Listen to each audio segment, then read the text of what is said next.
Hi, welcome back. Today we're going to shed some light on the mystery that is the Violet Crown Trail in Southwest Austin. A lot of people read about the Violet Crown Trail, and then if you just strike out to figure out how to go hike or bike it, it can be super confusing. So we're going to give you some tips to get started with your own exploration of this mystery. So the Violet Crown Trail is a really cool trail system that eventually is going to be 30 miles long, starting in Zilker, right in the heart of Austin, and going all the way out to West Hays County. 30 whole miles that you can hike and bike. But the construction has been slow and it's been sort of patchwork put together. So they'll construct one part in one chunk and then wait a while and put together another chunk. And some people we talk to who live in neighborhoods where the trail meanders through are pretty comfortable with it and kind of know how to get on and hike it, but other people are totally confused by it. It's not super well marked. It kind of picks up and ends at different places. Part of it is supposed to be on Brody Lane, but it's not marked. So we're going to give you our best tips and tricks for navigating the trail at this stage. My husband Josh loves to hike and bike the Violet Crown Trail and every trail. So he's going to jump on now and be the authority on showing you the pictures he's taken and the tips he has for navigating it.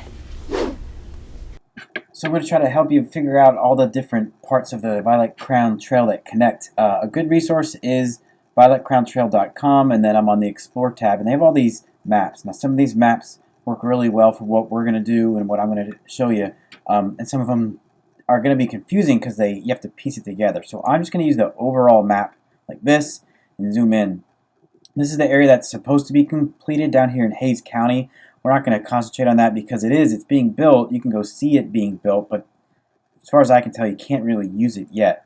So for the sake of this conversation, we start at the Veloway. But once you're parked there, it can be hard to actually find where the entrance to the Violet Crown Trail is because it looks like you should go into the Wildflower Center and go from there. But there's actually a really small trail. So if you go down past the Veloway, there's a cul-de-sac and there's a spot, really small dirt spot, and it's a trail that takes you, whether it officially is the Violet Crown Trail or it's part or it just leads to it, I'm not really sure. But you take that and you can, biking it is hard, but you can bike it or hike it, and it kind of wraps around. And then when you're on this part right here, you actually see the Veloway. So if you're traveling north, you can actually see people riding on the Veloway, and there's certain spots that say don't enter the Veloway here, and other spots are say if you have a bike or skates, you can enter the Veloway here. So you kind of follow that track up, and then you get to Circle C. Now here is another spot that you can enter. So this is already two spots that you can access the Violet Crown Trail. One is at the Veloway, Wildflower Center, and then two is this bridge. So you've got Circle C Park right here, but people park right along the bridge, and this is not official parking, but you see cars parked here all the time. And then you can use the trails to walk down and catch the Violet Crown Trail to go south or north. So if you keep traveling north, and this area is really nice, and this part right here that curves around is, it's got a map, and you can kind of see what's going on. It'll take you up to Slaughter Lane, and right here you've got a lot of markings that tell you where you are. You're at the Violet Crown Trail. And this part is kind of strange because if you're starting down at the Veloway or the Wildflower Center, it all feels like trail, but all of a sudden you're walking through a neighborhood. You're walking through Sendera, and you cross over to Sendera, and you actually come up to Davis Lane, which is not marked. It's kind of, there's Davis Hill, but I think this is Davis Lane, or one of these crossing roads is Davis Lane. It's not marked well on this map. But you come up to Davis Lane, somewhere in this area, and there's no parking here. And this is an area where I feel like a lot of people wish they could jump on or access the Violet Crown Trail. A lot of times we'll just park in the Sendera neighborhood and just walk to this access point right here. Once you get on this access point, this is really nice. It's very shaded. You could probably go on a hot day in the summer and still be okay. And you just follow the trail. It takes you right along. There's an option here where you kind of loop around to the left, and you can go right into Dick Nichols Park. It's pretty nice. But if you don't go into Dick Nichols Park, you just make a right here and you keep heading north. And the trail's very easy to follow till you come up to Convict Hill Road right here. And this part right here is actually the shops at Arbor Trails. So There is a spot right here. It's marked Violet Crown Trail. You cross through, and then you're kind of in this shopping district where Costco and Whole Foods is right here. You come all the way up, and this place is a little confusing too. You come to the top of the Shops at Arbor Trails. You look to your right, and it looks like kind of a dead end, or where do you go? You actually walk across, use the right traffic pedestrian crosswalks. Take William Cannon and walk right down here, and then go up Brody Lane. And that is fine. There's actually sidewalks here. You can go down here and up like this.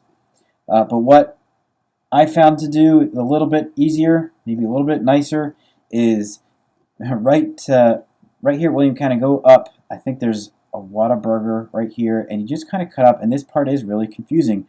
You're actually looking for Ben Garza Lane, so you can cut through this little area. It looks like actually a little bit of a trail. You might think it's the Violet Crown Trail, but it also looks like it might be turning into a construction site. But find Ben Garza, and you just kind of cut through over to Brody Lane. Again, not sure how accurate this map is. Now, if you know something different, if you know where that Violet Crown Trail is in this area, just let me know, because this is the most confusing part, where people get the most lost or not sure where to go on the Violet Crown Trail. And you're not back into the woods yet. You got to go up Brody Lane. And again, you're walking right between shops by that Chipotle over there and that Academy Sports, and you get up to the very top restaurant up here in the parking lot is a Wendy's. This is a place you could also park your car in, that big parking lot too. You get out and you cross over 290, and you just have to use the pedestrian lights and cross over, and you're facing a Specs, the store Specs. Do not go back the parking lot for Specs. Some people think the trailhead is back there. It's not. Once you cross over 290, you look to your right, you'll see a little bit of a trail. That's it. That's the Violet Crown Trail. You follow that back, and then to your left, or as you look north, you'll see the trailhead to this portion, the older portion of Violet Crown Trail, which is the Barton Creek Greenbelt. That is pretty consistent. There's a couple trailheads in there. There's the Gusfra Park trailhead, and there's the Spyglass trailhead, and then there's the Zilker trailhead all the way up here at the top. Thank you so much for watching. Please like our videos, subscribe to our channel, and if you have any thoughts on how we can make it better or other videos you'd like to see, just leave it in the comments.